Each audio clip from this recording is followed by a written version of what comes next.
Hello दोस्तों, आप सभी का स्वागत है मेरे YouTube चैनल नॉलेज स्टोन में। दोस्तों, कुछ दिनों से मैं देख रहा हूं कि बहुत सारे न्यूज के एप्स हो गए या फिर गूगल में भी ये नोटिफिकेशन मुझे बार बार आ रहा है कि बहुत सारे कंपनीज से मास लेवल में एम्प्लॉयज रिजाइन कर रहे हैं। तो मैंने इसके बारे में थोड़ा सा रिसर्च किया, थोड़ा सा अपने एंड से चेक किया और वाकई में ये एक सच्ची घटना है और ये न्यूज सच है। तो इस बारे में मैंने सोचा है क्यों ना एक वीडियो बनाया जाए, क्यों ना आप सभी को बताया जाए। रेजिग्नेशन या मास रेजिग्नेशन के ऊपर मैंने एक अलग वीडियो बनाया था लगभग 1 महीने पहले, तो उसी का एक कंटिन्यूएशन पार्ट है, क्योंकि उस वीडियो में मैंने एक तरह का रिसर्च करके जो कि प्रेडिक्शन था कि अगले 6 महीने में कितने सारे एम्प्लॉयज रिजाइन करने वाले हैं, उसका एक ओवरऑल डेटा या क्राइटेरिया मैंने उस वीडियो में डिस्कस किया था। तो मैं आप सभी से रिक्वेस्ट करूंगा कि जो लोग वो वीडियो नहीं देखे हैं आप वो वीडियो देखें, और आपने अगर नहीं देखा है तो कोई बात नहीं, इस वीडियो में भी मैं उस टॉपिक के बारे में डिस्कस करूंगा। तो सबसे पहले ग्रेट रेजिग्नेशन के बारे में कुछ दिन पहले, लगभग 1-1.5 महीने पहले हम सभी को जानने को मिला कि एक रिक्रूटमेंट कंपनी है माइकल पेज, उसने इंडिया में एक सर्वे निकाला हर सेक्टर में, आईटी कह सकते हैं या फिर डाइवर्स सेक्टर कह सकते हैं, चाहे वो फाइनेंस हो या फिर ऑटोमेशन या फिर सप्लाई चेन, किसी भी तरह के सेक्टर में अगले 6 महीने में बहुत सारे एम्प्लॉय, लगभग 80% के करीब एम्प्लॉय रिजाइन करेंगे। और उसका कारण भी उन्होंने बताया माइकल पेज ने कि किस वजह से वो वर्क फ्रॉम ऑफिस स्टार्ट होने वाला है, या फिर जो एम्प्लॉयज के ग्रोथ को लेकर जिस तरह के हर्डल्स उनके लाइफ में दिख रहे हैं या फिर जिस तरह के लिमिटेशंस है, इन्हीं वजहों के कारण एम्प्लॉयज रिजाइन करने वाले हैं या रिजाइन कर चुके हैं। तो आज इसी रेजिग्नेशन को लेके और एक टॉपिक के बारे में डिस्कस करेंगे दोस्तों, कि हर सेक्टर में आप अगर न्यूज चैनल देखिए या फिर गूगल में जो कॉर्पोरेट रिलेटेड न्यूज है उसमें देखिए, आपको हर रोज 2 या 3 आर्टिकल जरूर मिलेंगे जहां पे एम्प्लॉयज रिजाइन कर रहे हैं। कहां से इतने एम्प्लॉयज आ रहे हैं और कहां जा रहे हैं ये तो पता ही नहीं, लेकिन हर रोज आपको देखने को मिलेगा कि हाँ, इतने सारे एम्प्लॉयज रिजाइन कर रहे हैं, मास एम्प्लॉयज रिजाइन कर रहे हैं। तो आज इसी का विश्लेषण करेंगे, इसी का एनालाइज करेंगे कि ये रीजन क्या है। तो सबसे पहले जो एट्रिशन रेट, हर कंपनी एक तरह का एट्रिशन रेट कैलकुलेट करती है कि उसी के बेसिस पे क्वार्टर में एक तरह का डेटा निकाला जाता है कि किस कंपनी से कितने एम्प्लॉयज रिजाइन कर चुके हैं, किस कंपनी में क्या एट्रिशन रेट है। तो सबसे पहले ये एट्रिशन रेट के फॉर्मूला को जानते हैं। तो एट्रिशन रेट को अगर कैलकुलेट किया जाए तो सबसे पहले जो नंबर ऑफ एम्प्लॉयज है जिन्होंने रिजाइन कर दिया या उस पर्टिकुलर कंपनी को, एक एग्जांपल लेते हैं, ए नाम के एक कंपनी में कुछ एम्प्लॉयज काम करते थे, 500 एम्प्लॉय काम करते थे, उसमें से 100 एम्प्लॉयज ने रिजाइन कर दिया।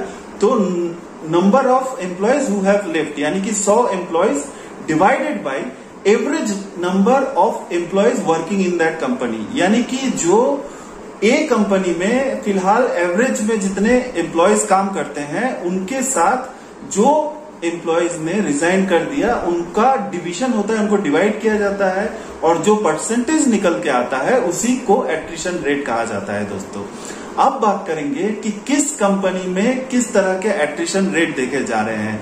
जैसे कि मैंने डिस्कशन में कहा कि मास रेजिग्नेशन या ग्रेट रेजिग्नेशन अभी हर सेक्टर में ये कंटिन्यूड है। पहले तो माइकल पेज ने एक तरह का सर्वे निकाला था जो कि सच हो गया, और इसी बेसिस पे हर महीने एक तरह का या हर रोज देखा जा रहा है कि कुछ वजहों से एम्प्लॉयज रिजाइन कर रहे हैं, बहुत सारे कंपनीज से रिजाइन कर रहे हैं। उनमें से कुछ का एग्जांपल मैं आप सभी को देना चाहूंगा। सबसे पहला एग्जांपल है टीसीएस के मार्च के एंड में जो फाइनेंशियल ईयर है उसमें जो एट्रिशन रेट का आंकड़ा निकल के आया है वो 17.4% है, जो कि दिसंबर में पहले था, दिसंबर 2021 में था 11.9%। वैसे ही इन्फोसिस का आंकड़ा है 27.7%, दिसंबर में जो था लास्ट ईयर फाइनेंशियल ईयर में 13.9%। तो लगभग दोस्तों आप देख सकते हैं कि डिफरेंस यहाँ पे 10% से भी ज्यादा लोगों ने रिजाइन किया है। दिसंबर में अगर ये आंकड़ा निकला है तो मार्च 3 महीने में 10% का एट्रिशन रेट यहाँ पे रेज हुआ है। वैसे ही TTS में 31%, HCL में 21% और विप्रो में 22% के आंकड़े एट्रिशन रेट को लेकर निकल के आए हैं। दोस्तों, ये जो एट्रिशन रेट या रेजिग्नेशन रेट हर कंपनीज में दिखाई दे रहे हैं, तो जैसा मैंने कहा कि इसके बारे में डिस्कस करेंगे। तो इसकी वजह क्या है? तो सबसे पहला और सबसे वाइटल रीजन है, जो मैंने प्रैक्टिकल खुद भी देखा है, वो है प्रमोशन। जी हाँ दोस्तों, मान लीजिए कि आप वर्क फ्रॉम होम में अभी काम कर रहे हैं पिछले 2 साल से। तो जैसे कि हर एम्प्लॉयज के साथ होता है, अगर आप वर्क फ्रॉम होम से काम करते हैं, आपके पास कंपनी के प्रोवाइडेड लैपटॉप्स है, कंपनी के प्रोवाइडेड कम्युनिकेटिंग टूल्स है, तो कंपनी की तरफ से चाहे आपके मैनेजर्स हो गए, टीम लीडर या सीनियर एम्प्लॉयज या जो भी एडहॉक एक्टिविटीज, क्रूशियल काम के नाम पे आपको जब कभी भी किसी भी टाइम आपको कॉल किया जाता है, आपको अवेलेबल रहने के लिए कहा जाता है, आपके डिलीवरेबल के टाइम बढ़ गए हैं वर्क फ्रॉम होम के दौरान। तो इसी वजह से दोस्तों हर एम्प्लॉय यही सोचेगा कि पहले जब मैं वर्क फ्रॉम ऑफिस में काम करता था, जहां मुझे 10 घंटे या 9 घंटे काम करने होते थे, वही वर्क फ्रॉम होम की वजह से मेरा काम लगभग हर दिन 12 घंटे या 14 घंटे एक्सटेंड हो रहा है ऑन एन एवरेज। सिर्फ यही वजह नहीं है दोस्तों, हर वीक में अगर वीकेंड में अगर किसी तरह के प्रायोरिटी काम चले आते हैं, प्रायोरिटी वर्क चले आते हैं, तो फिर आपके मैनेजर इन्फॉर्म करते हैं कि आज इस काम को आपको आज ही खत्म करना है, तो आपका पर्सनल लाइफ हैम्पर होता है। एक प्रोफेशनल लाइफ और पर्सनल लाइफ के बीच में कोई डिफरेंस नहीं रहता, दोनों एक पैरेलल वे में चलते हैं। तो इसी वजह से एम्प्लॉयज ये फील करते हैं कि जिस तरह के काम, जिस तरह के डेडिकेशन या वर्क आवर को एक्सटेंड करके मैं जिस तरह से काम कर रहा हूं, तो मुझे एक रिकॉग्निशन मिलना चाहिए, मुझे प्रमोशन मिलना चाहिए। जिस वजह से वो हार्ड वर्क कर रहे हैं उसकी वजह से प्रमोशन मिलना चाहिए। लेकिन दोस्तों प्रैक्टिकली ये पॉसिबल नहीं होता है, प्रैक्टिकली उन्हें ये नहीं कहा जाता है। कुछ एम्प्लॉयज के लिए ये एक्सेप्शनल सिनेरियो देखा गया होगा, लेकिन मैक्सिमम एम्प्लॉयज के मेंटेलिटी यही पे ग्रो करती है कि मैंने इतना काम किया। आप अगर खुद को उस जगह पे रखिए और सोचिए कि आप हर दिन लगभग 12 घंटे 14 घंटे काम करते हैं और उसके बाद भी आपको प्रमोट नहीं किया जाता, आपको रिवॉर्ड या अवार्ड नहीं दिया जाता, तो आप क्या फील करेंगे? तो ये एक सबसे बड़ा फैक्टर है कि कंपनी में एम्प्लॉयज लेस रिवॉर्डेड फील करते हैं, लेस रिकॉग्नाइज्ड फील करते हैं। दूसरा रीजन है अपॉर्चुनिटीज इन अदर ऑर्गेनाइजेशंस। तो इस कोरोना काल में हर कंपनी में बहुत सारे अपॉर्चुनिटीज निकल रहे हैं और इसी वजह से एम्प्लॉयज को लग रहा है कि पर्टिकुलरली एक पैकेज में जो अभी काम कर रहे हैं, क्यों ना दूसरे कंपनी के इस इंटरव्यू को दिया जाए। जब अपॉर्चुनिटी है तो क्यों ना बहती गंगा में हाथ धोया जाए। तो इसी वजह से उनको 2 एडवांटेज मिलते हैं। पहला कि उनको दूसरे ऑर्गेनाइजेशन में दूसरे वर्क कल्चर के बारे में कुछ सीखने को मिलता है, और दूसरा hike in salary. Salary package में एक तरह का हाइक मिलता है, एक तरह का परसेंटेज मिलता है, जो कि एक्सिस्टिंग कंपनी में इंक्रीमेंट के नाम पे या उनके बैंड्स के द्वारा ही वो डिटरमाइन किया जाता था। लेकिन जब वो देखते हैं, एम्प्लॉयज देखते हैं कि अरे अभी तो इतने सारे कंपनीज में इतने अपॉर्चुनिटी जब निकले ही हैं, क्यों ना ट्राई किया जाए। अगर हो जाता है तो अच्छा है, नहीं तो करेंट ऑर्गेनाइजेशन में ही काम करेंगे। तो ये एक फैक्टर है दोस्तों कि एम्प्लॉयज फील करते हैं कि अगर अपॉर्चुनिटी आ रही है, सैलरी हाइक मिल रही है, तो क्यों ना उसके लिए एक कोशिश की जाए। तीसरा और आखिरी फैक्टर जो है वर्क फ्रॉम ऑफिस।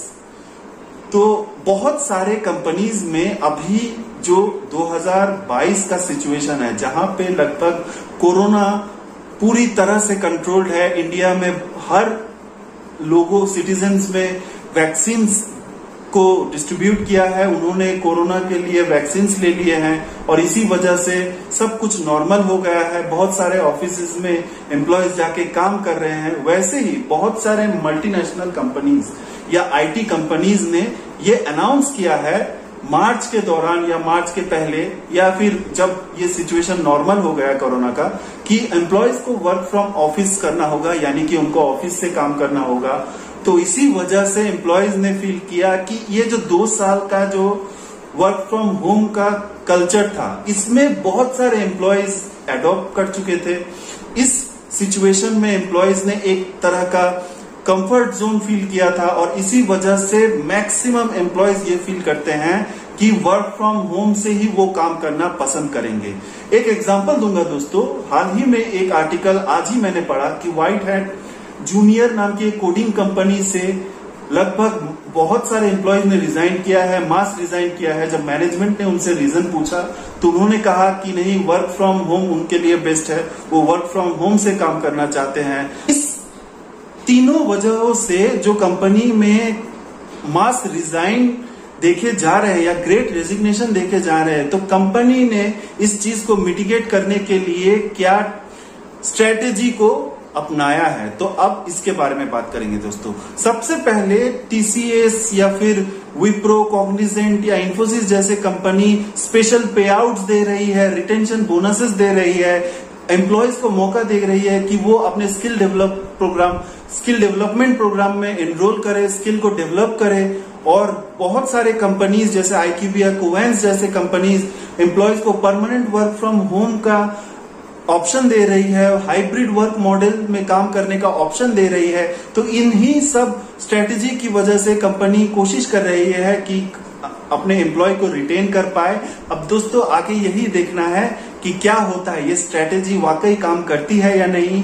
अब इस तीन वजहों को प्रॉपरली मैनेजमेंट चेक करते हैं या नहीं कि प्रमोशन या फिर वर्क फ्रॉम ऑफिस या फिर जो करियर ग्रोथ की जो बारे में जो एम्प्लॉय सोचते हैं, जो उनका थिंकिंग है, तो इन सब चीजों के बारे में मैनेजमेंट का क्या सोचना है। आगे के दिनों में वाकई में और भी मास रेजिग्नेशन या ग्रेट रेजिग्नेशन हम देखते हैं या नहीं, वो तो पता चल ही जाएगा दोस्तों। और इसके ऊपर और कोई अपडेट आता है तो मैं एक और वीडियो लेके आप सभी के सामने आऊंगा। मेरे वीडियोस अगर आपको अच्छे लगते हैं दोस्तों तो मेरे चैनल को लाइक कीजिए, शेयर कीजिए।